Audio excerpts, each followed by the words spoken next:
سلام، من دکتر نوید خپلواک هستم و امروز در مورد درد در قفس سینه براتون معلومات میتم. خب، قسمی که متوجه عنوان میشیم باید بدانیم که هر درد در قفس سینه درد قلبی نیست. مشکلات و امراض میری، شش، معده و عضلاتی که قفس سینه را پوشانیده میتونه هر کدامش سبب بروز دردها در قفس سینه بگردد. امروز بیشتر روی موضوع بحث میکنیم که سبب درد قفس سینه میگردد ولی ریشه در امراض قلبی ندارد. نان کاردیاک چست پین یا دردهای قفس سینه که برخواسته از مشکلات قلبی نیست. خب، چی ها میتونه سبب درد در قفس سینه بگردد اگر مشکلات قلبی را در نظر نگیریم؟ خب، در این دیاگرام متوجه میشیم که اکثریت اوقات با مریضای روبرو میشیم که شکایت از درد در ناحیه قفس سینه، خصوصا طرف چپ قفس سینه را احساس میکنن. left sided chest pain. خب، بیشتر مریضایی که تشوشات روحی و روانی داره بدون از که فکر بکنن که ممکن ارگانهای دیگه سبب تکلیف شده باشه، اتومات میرن تشویش کرده نزد دکترهای قلبی مراجعه میکنه و تقریبا بیشتر از 30% انسانایی که انجیوگرافی شدن، یعنی رفتن به دکترهای قلبی، قلب خود و رگهایی که روی قلب موجود است اونا را توسط معاینات پیشرفته ارزیابی کردن. 30% از اینا انجیوگرافی نورمال داشتن. یعنی هر درد قفس سینه وقتی میگیم درد قلبی نیست، بیشتر باید علت و سبب درد جستجو بکنیم که بیشتر در پهلوی قلب میتونه امراض میری، امراض معده، دردهای عضلاتی، مشکلات روحی روانی سبب درد در قفس سینه بگردد. خب، اگر بر یک لحظه فکر بکنیم که عفونت یا اسباب درد در میری موجود است، در اسافگس، چی ها میتواند درد در قفس سینه که برخواسته از میری باشه به وجود بیاره؟ خب، یکی از اونا برگشت تیزاب معده به میری است. خب، این معده و قسم که همتان میفهمین معده جایی است که تیزاب خیلی مخرش و قوی را در خود جا داده، HCl یا تیزاب معده. اگر تیزاب معده از این شیردان یا گسترو اسافگل سفنکتر عبور کرده بالا میه به میری، سبب برنینگ سنسیشن یا درد سوزان در قفس سینه میگرده. برنینگ سنسیشن چون عضلات و انساج میری تحمل موجودیت تیزاب نداره، بنان تیزاب هم بنا به خاصیت تخریش کننده که داره سبب درد، خصوصا درد سوزان میگرده. بیشتر این درد در قفس سینه احساس میشه و انجینا تایپ پین یا دردی که بیشتر سبب چست تایدنس یا تحت فشار گرفتن قفس سینه می باشه. انجینال پین یا دردی که دو بیشتر مریض احساس میکنه که خلق و نفسش تنگ شده. اینا در پهلوی از که میتونه در انجینا تکلیفای حقیقی قلبی به وجود بیاید، در تکالیف میری هم میتونه به وجود بیاید. در پهلوی اینها که اسید ریفلکس دیزیز یا گسترو اسافگل ریفلکس دیزیز یا برگشت تیزاب از معده و میری سبب تخریش عضلات میری میگرده و درد سوزان به وجود میاره. این درد میتونیم ما در قفس سینه خود احساس بکنیم که هرگز درد قلبی نیست و باید شکایت حداقل تشویش نداشته باشیم. میتونه اومپرازول یا یک آنتی اسید علاج بهتر از این وضعیت باشه. در پهلو این که برگشت تیزاب سبب درد میری میتونه بگرده. وضعیت دومی که میتونه درد میری را به وجود بیاره mortality disorder است. mortality disorder در کجا؟ در میری. میری حرکات مخصوص و مارپیچ خود داره که توسطش غذای جویده بلع می گردد و توسط همین حرکات مارپیچ انتقال میشه به معده. اگر در حرکات یا در موتیلیتی کدام تکلیف بود، بدون شک غذایی را که میخوریم میایه و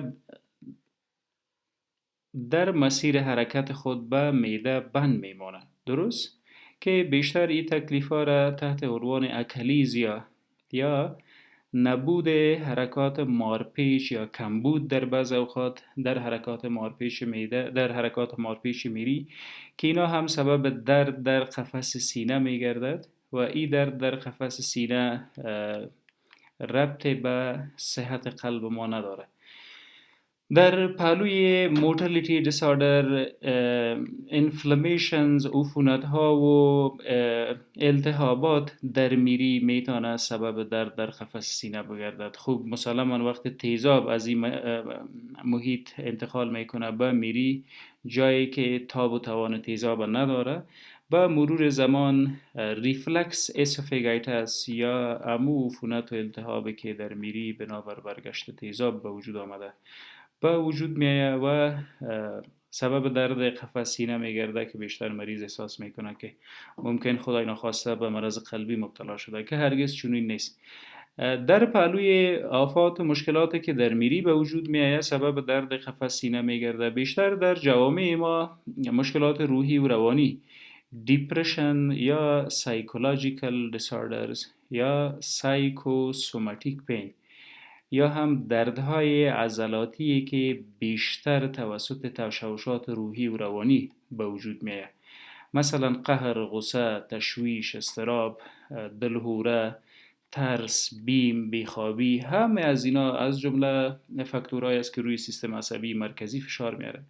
خب CNS یا Central Nervous System اگر تحت فشار قرار میگیره، فشار محیط، بدون شک عضلات و رگ‌های مخصوصی که سبب حرکت عضلات میگردد، موتور نروز، اونا انگیزه ها و حالا را درست انتقال نمیده، سبب ستیفنس یا شخک در عضلات میگرده. اگر این شخک در عضلات قفس سینه به وجود بیاید، بیشتر مریض احساس میکنه که ممکن به مرض قلبی مبتلا شده باشه و معمولا دردهای برخاسته از مشکلات روانی در مریضای مبتلا به تشویش و اضطراب به وجود میاد. اینا بیشتر از این ناحیه تشویش میکنن، میرن و معاینات گوناگون چون ECG یا گراف قلب میگیرن. بعضی هایشان ایکوکاردیوگرافی یا معاینات تلویزیونی مخصوصی که بر صحت و ارزیابی قلب موجود است، دنبال از اونا میرن و حتی بعضی هایشان به انجیوگرافی یا ارزیابی رگ‌های قلب توسط کامره، که بیشتر از 30% از اینا قسمی که قبلا گفتیم دارای قلب و رگ‌های قلب نرمال هستند و مشکل اصلا در جهاز هاضمه می باشه.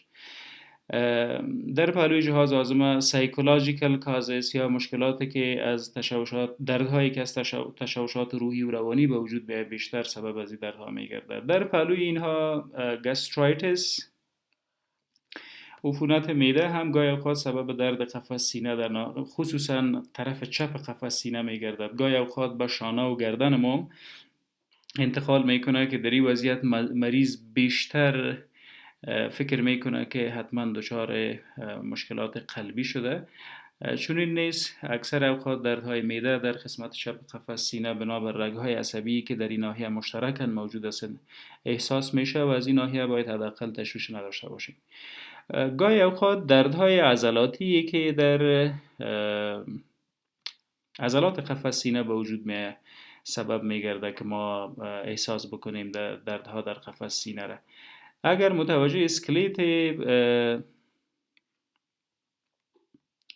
قفس سینه شویم، حتما خب این یک اکسری است و این استخوان اگر در نظر بگیریم، استخوان استرنم، مفصل های کوچک در استخوان استرنم موجود است. فرضاً این استخوان استرنم ماست، اینجا یک ساختمان کوچک غضروفی موجود است که با قبرغه ما یک مفصل یا جاینت می سازه. و ایره هم به نام کاستو کندرل جاینت یاد میکنه. کاستو کندرل جاینت یا مفصلی که بین قبرقه و ساختمان غضروفی کوچکی که متصل به استخوان قفس سینه است موجود می باشه. اکثر اوقات کاستو کندرایتس یا عفونت و التهاب در این مفاصل کوچکی که بین قبرقه و سترنم استخوان قفس سینه به وجود آمده عفونت و التهابات سبب درد میگرده. معمولا این دردها توسط بریدینگ یا نفس کشیدن اضافه میشه، چون با هر بار نفس کشیدن قفس سینه ما می جنبه، حرکت میکنه و بریدینگ هم دردها را بیشتر میسازه در قفس سینه. این نوع دردها بیشتر ارتباط به عفونت و التهاب در مفاصل کوچکی که بین قبرقه و ساختمان کوچک غضروف ماننده که در ناحیه موجود است به وجود میاد. خب در پهلوی اینها موجودیت بیماری و پاتولوژی در شش یا در لنز میتونه سبب درد در قفس سینه بگرده. از جمله عفونت ها مثلا نمونیا یا سینه و بغل بیشتر سبب درد در قفس سینه میگرده. توبرکلوز یا مایکوبکتریوم توبرکلوسیس میتونه سبب درد قفس سینه بگردد. ششهای ما در یک غلاف پوشیده شده که به نام پرده پلیورا یاد میگرده. پلیورا اگر عفونت شوه پلورایتس به وجود بیاید، پلیورال پین یا درد به وجود میاره که هم در قفس سینه ما احساس میشه، چست پین به وجود میاره. خب برای هر دردی که در قفس سینه به وجود میاد بیشتر است که ارزیابی دقیق و درست خود داشته باشیم. احیانا اگر فشار بلند خون نداریم، فرضاً بیشتر حملات قلبی از خود اسباب داره و دردهای قلبی هم از خود سبب داره که به وجود میاد. فشار بلند خون یکی از اسباب است که سبب حملات و دردهای قفس سینه میگردد. همچنان تاریخچه موجودیت اسکیمیک هارت دیزیز یا تاریخچه امراض قلبی در خانواده، هم از اینا اگر موجود باشه و باز ما در قفس سینه را احساس میکنیم، بهتر است به دکتر، به کاردیولوژیست یا دکتری که بیشتر در قلب مهارت داره مراجعه بکنیم. در غیر آن دردهای دیگه که در قفس سینه است گاهی اوقات هست گاهی اوقات نیست و بیشتر با تشوشات روحی، روانی و مشکلات معده مرتبط است، اونا را باید به قلب مرتبط ندانیم و از این ناحیه تشویش هم نداشته باشیم.